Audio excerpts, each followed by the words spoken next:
Allah'ın Resulü ve son peygamber olduğuna inanılan Muhammed tarafından 610 yılında Arabistan'ın Mekke şehrinde kurulmuş ve yayılmıştır. Takipçilerine emanet etmiş veya inanan anlamlarına gelen mümin veya Allah'a teslimiyet gösteren anlamına gelen Müslüman denir. Günümüzde İslam'ı 2 milyar aşan takipçi sayısıyla yeryüzünün Hristiyanlıktan sonraki en kalabalık dinidir. İslam inancına göre İslam'ın kutsal kitabı olan Kur'an'ı oluşturan ayetler ve sureler Cebrail adlı melek aracılığıyla ilk 610 yılında olmak üzere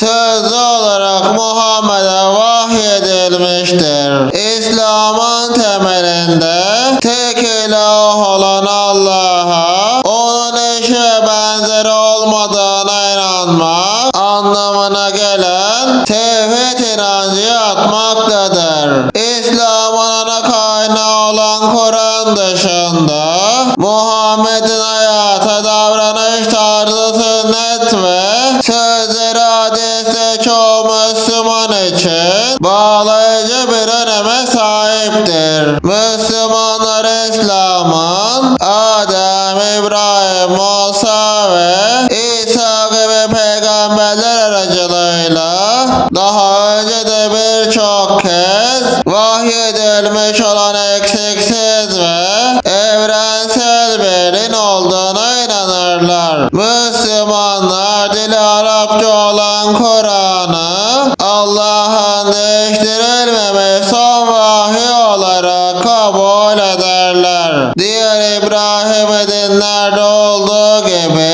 İslam'da da doğruların cennetle ödüllendirileceği ve haksızların cehennemle cezalandırılacağı inancı vardır. Namaz, oruç ve maddi duruma göre zekat ve hac İslam dininin başlıca ibadetler arasında yer alır. İslam Allah'ın bir ve tek olduğunu, her şeye gücüne yettiğini, merhametli olduğunu, doğmayıp doğru olmadığını ve eşiyle benzerinin olmadığı öğretilir. Mekke, Medine ve Kudüs şehirleri İslam'ın en kutsal mekanlarına ev sahipliği yapmaktadır. İslam dini yaklaşık 610 yılında Mekke'de ortaya çıktı. Muhammed İslam dinini yaymasının yanı sıra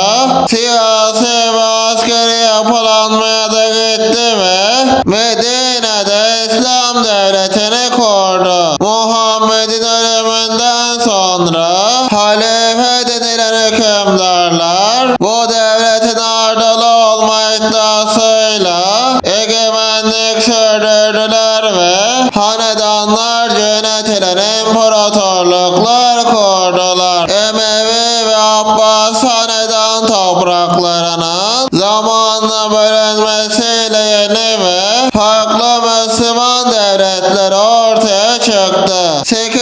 yüzyıla gelindiğinde İslam inancı Batı'da Ebe Yarımadası'ndan doğuda Indus Nehri'ne kadar uzanıyordu. Daha sonraları İslam'ın altın çağı yani 8. yüzyıl ortalarında başlayan ve 13.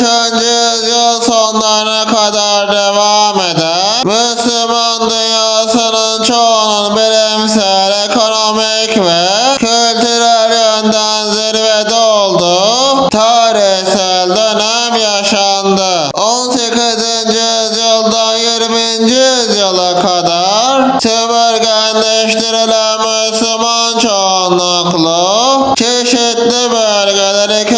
Dünya Savaşı'ndan sonra bağımsızlıklarını kazandılar. İslam Orta Çağ'da Haçlı Seferinden ve Batı'nın sömürgeci egemenliğinden sonra hem ideolojik hem de siyasal olarak Hristiyan dünyasıyla çatışmaya girdi. Yakın zamanlarda yaşanan bazı gerilimler, bazı kökten dinci Müslümanların cihada çatışmasıyla savunmayı dini bir görev saymasına yol açtı ve bunun sonucunda İslamofobi adı verilen kavram dünyaya yayıldı. Siyasi ve teolojik kavramlarda birbirinden ayrılan Sünnilik ve Şiilik İslam mezheplerinin başlıcalarıdır. Fakat İslam toplumlarında kelam ve fıkıh konularıyla ilgili olarak çok sayıda mezhep bulunur. Günümüzde geleneksel mezheplerin dışında modernist, Kur'ancı veya tarihselci olarak adlandırılan çeşitli görüşler ve yaklaşımlar da mevcuttur. Dünya nüfusunun yaklaşık 125'ini yani 1/4'ini kapsayan